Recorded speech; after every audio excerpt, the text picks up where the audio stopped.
Saya di sini mengucapkan banyak terima kasih kepada Bapak, Ibu yang bisa hadir dalam sosialisasi saya tentang budaya positif. Bapak Ibu, kita di siang hari ini akan membahas tentang budaya positif. Kalau kita membahas budaya positif, apa yang pertama kali ada di benak kita tentang budaya positif untuk murid kita? Monggo dari salah satu atau dua Bapak Ibu guru mengusulkan. Iya, disiplin. Terus ada lagi tentang budaya positif? Senyum, salam, sapa. 5S. Ya, senyum, salam, sapa, sopan santun. Ya, itu adalah 5S. Itulah yang ada di benak kita tentang budaya positif. Next one. Budaya positif yaitu merupakan sebuah budaya bahasa Sanskerta, yaitu budaya yang merupakan bentuk jamak dari budi yang mempunyai arti budi atau akal. Jadi budaya merupakan pola atau cara hidup yang terus berkembang oleh sekelompok orang dan diturunkan kepada generasi berikutnya. Nah, tentang budaya positif itu ada beberapa konsep. Di sini ada konsep inti tentang budaya positif. Yang pertama, perubahan paradigma belajar. Yang kedua, kebutuhan dasar manusia, disiplin positif, nilai-nilai kebajikan, motivasi perilaku manusia, posisi kontrol guru, keyakinan kelas, segitiga restitusi. Yang terakhir, dengan paradigma baru. Kali ini kita mau tidak mau harus menggunakan kurikulum Merdeka Belajar. Kita ke dalam kurikulum Merdeka Belajar. Apa sih pembelajaran dengan paradigma baru?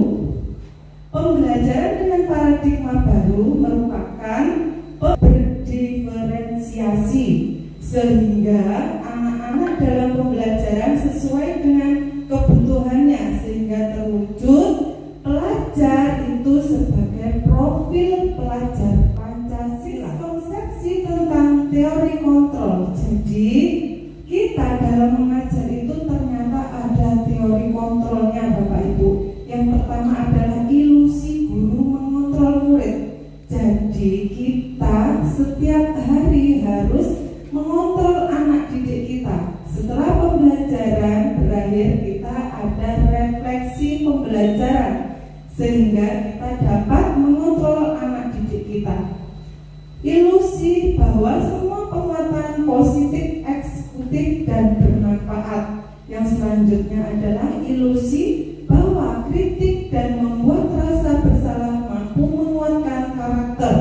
Yang terakhir, ilusi bahwa orang dewasa berhak memaksa. Tapi di sini kita sebagai guru itu memaksa, bukan arti kita seenaknya memaksa anak didik kita untuk bisa sesuatu. Kita sebagai tentang mengubah paradigma stimulus respon ke pendekatan teori kontrol, yang pertama adalah stimulus respon. Stimulus itu apa Bapak Ibu? Iya, rangsangan. Jadi dalam merespon anak-anak kita memerlukan suatu rangsangan. Yang pertama, kita mencoba mengubah orang agar berpandangan sama dengan kita. Perilaku buruk dilihat sebagai suatu kesalahan. Orang lain bisa mengontrol saya. Jadi kita yang bisa melihat tindak kita, kelakuan kita adalah orang lain. Saya bisa mengontrol orang lain, begitu juga sebaliknya. Kita bisa menilai tentang teman sejawat kita. Pemaksaan ada pada saat bujukan atau gagal. Model berpikir anak orang lain. Orang lain hanya bisa memberi masukan tentang apa yang kita lakukan. Kolaborasi dan konsensus menciptakan pilihan-pilihan baru. Jadi dengan kolaborasi kita akan mendapatkan pembelajaran yang sangat inovatif. Kita harus bisa mewujudkan apa yang kita jadikan, apa yang kita terapkan ke anak-anak. Tujuan pembelajaran kita apa? Kita harus bisa mewujudkannya. Tentang disiplin, selama ini kita hanya berpikir bahwa anak-anak hanya menaati peraturan, ya Pak Anda? Oke. Ya. Ternyata disiplin itu artinya adalah belajar. Kalau saya sendiri sebelum mengetahui pembelajaran ini, modul ini, disiplin itu bahwa kita bisa menerapkan anak-anak harus disiplin untuk contohnya datang tidak terlambat. Pemahaman saya tentang disiplin itu anak-anak tidak memakai seragam yang salah, harus memakai topi dasi, ternyata tidak. Disiplin itu artinya adalah belajar. Makna asal dari kata ini berkonotasi dengan disiplin dari murid-murid. Disiplin diri membuat orang menggali potensinya menuju sebuah tujuan. Apa adalah nilai-nilai kebajikan? Nilai kebajikan adalah sifat positif manusia yang merupakan tujuan mulia yang ingin dicapai setiap individu. Nilai tersebut bersifat universal. Nilai kebajikan yang ingin dicapai oleh setiap anak Indonesia atau anak didik kita dikenal dengan profil pelajar Pancasila, yaitu beriman, bertakwa kepada Tuhan Yang Maha Esa, dan berakhlak mulia, mandiri dan bernalar kritis, berkebinekaan global dan gotong royong. Jadi kita mendidik anak-anak itu untuk menjadi pelajar Pancasila itu harus bisa bergotong royong, berkebinekaan global dan bernalar. Yang pertama adalah bertahan hidup. Bertahan hidup itu sudah ada di dalam diri kita. Yang kedua, kasih sayang dan rasa diterima. Yang ketiga, penguasaan. Yang keempat, kebebasan. Yang terakhir adalah kesenangan. Dari 5 kebutuhan dasar manusia itu kita harus pintar-pintar membaginya. Untuk mencapai 100%-nya kita harus adil dalam membagi setiap kebutuhan dasar manusia. Apabila saya melakukannya, itu bagian dari motivasi eksternal. Yang motivasi eksternal yang kedua, untuk mendapatkan imbalan dari orang lain. Institusi apa yang akan saya dapatkan apabila saya melakukannya? Jadi terkadang kita anak-anak itu dalam pembelajaran, anak-anak itu mengharapkan imbalan dari kita. Padahal imbalan itu tidak berupa hadiah atau berupa barang. Kita hanya bilang berterima kasih, kamu hebat, kamu pintar, kamu adalah anak yang hebat. Cukup dengan itu maka perasaan anak akan sangat senang sekali. Jadi mereka akan besoknya untuk berangkat sekolah mempunyai motivasi belajar yang sangat tinggi. Yang terakhir adalah motivasi internal, tujuan disiplin positif.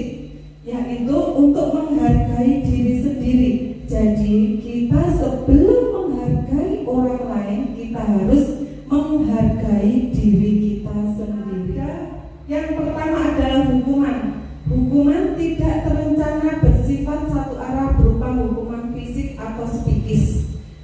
Terkadang kita lupa akan kebebasan anak-anak. Kita sebagai guru hanya menuntun, bukan menuntut. Jika ada anak terlambat, terkadang kita sebagai guru memarahinya. Itu adalah salah. Padahal kita harus mencari sumber kesalahan anak. Kenapa anak itu kok bisa datang terlambat? Yang kedua, konsekuensi. Terencana sesuai kesepakatan, sikap guru selalu memonitor murid. Yang ketiga, yaitu dengan restitusi, proses dalam perbaiki kesalahan, proses kolaboratif yang mengajarkan murid untuk mencari solusinya sendiri. Jadi dalam restitusi ini anak itu dicoba untuk mencari solusinya sendiri. Seperti contoh, anak terlambat sekolah. Kenapa saya terlambat sekolah? Bagaimana cara saya melakukan agar tidak terlambat sekolah? Itu anak diusahakan untuk mencari solusi. Sebagai guru, kita hanya untuk membimbingnya. Supaya kenapa anak-anak mempunyai pemikiran saya harus berdiri sendiri di kaki saya. Karena untuk menopang masa depan mereka dengan kaki mereka sendiri harus mempunyai 5 posisi kontrol. Terkadang kita lengah dengan 5 posisi kontrol. Bapak Ibu, di sini tentang 5 posisi kontrol, manakah posisi kontrol yang panjenengan semua sudah lakukan selama panjenengan mengajar ke anak? Monggo. Di posisi manakah kita sebagai guru saat ini? Teman. Terus yang lainnya monggo. Penghukum, Penghukum. pemantau, Pemantau. manajer, Manajer. membuat merasa bersalah, Membuat anak adalah atau yang ketiga sebagai manajer. Jadi kalau ada suatu masalah apapun, kita sebagai guru itu kita memposisikan kita itu harus sebagai manajer. Contoh penerapan 5 posisi kontrol. Seperti contoh ini saya membuat kasus siswa datang terlambat. Yang pertama adalah penghukum. Terkadang kita menghukum anak-anak lari untuk mengelilingi halaman sekolah. Yang kedua, pembuat merasa bersalah. Jadi kita harus membuat anak-anak itu merasa bersalah.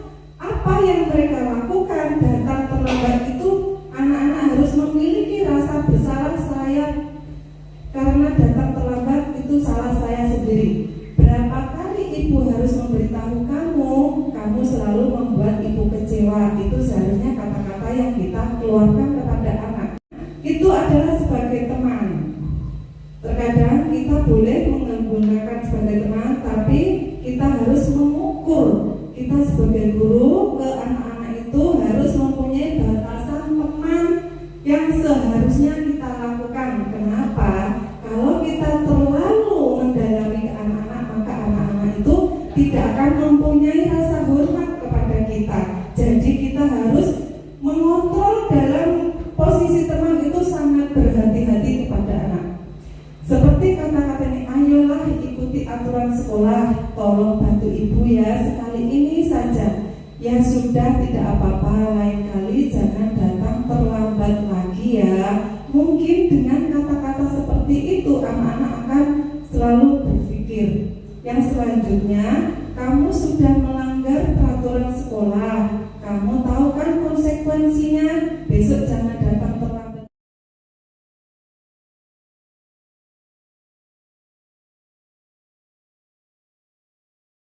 Assalamualaikum warahmatullahi wabarakatuh.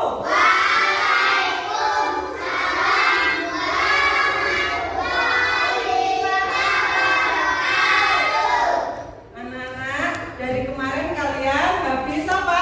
Liburan sekolah. Tentunya sekarang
Oh, yang terakhir, Al-Gaisan.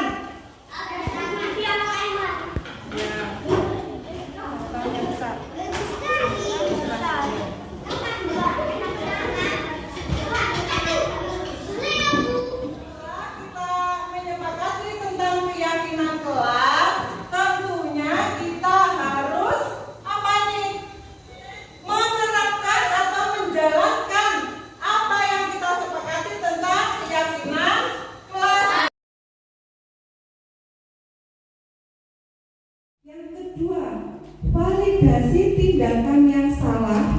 Yang ketiga, menanyakan keyakinan. Kita bahas yang pertama, menstabilkan identitas. Setiap orang pasti pernah melakukan kesalahan. Kamu bukan satu-satunya yang pernah melakukan ini. Tentang validasi tindakan yang salah, kamu tentu punya alasan mengapa kamu melakukan itu. Adakah cara yang lebih efektif untuk mendapatkan apa yang kamu butuhkan? Yang terakhir, menanyakan keyakinan. Dari menanyakan keyakinan ini muncullah suatu nilai-nilai apa yang telah kita sepakati.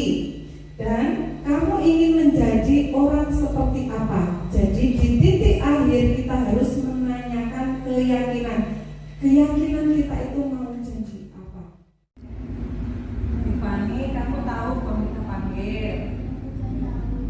Nah, Tiffany, komite mau nanya, kenapa kamu kok selalu datang telat ke sekolahnya? Saya kalau malam jarang bisa tidur. Kenapa kamu kok jarang bisa tidur? Karena saya membantu ibu membuat kue yang dijual di pasar. Apa selain kamu tidak ada yang membantu ibumu? Sebenarnya ada sih bu. Siapa? Kakak Nah, kira-kira apa kakakmu membantu ibumu? bisa. Nah, berarti kalau kakak kamu bisa membantu ibumu, kamu kan bisa tidur lebih awal. Iya.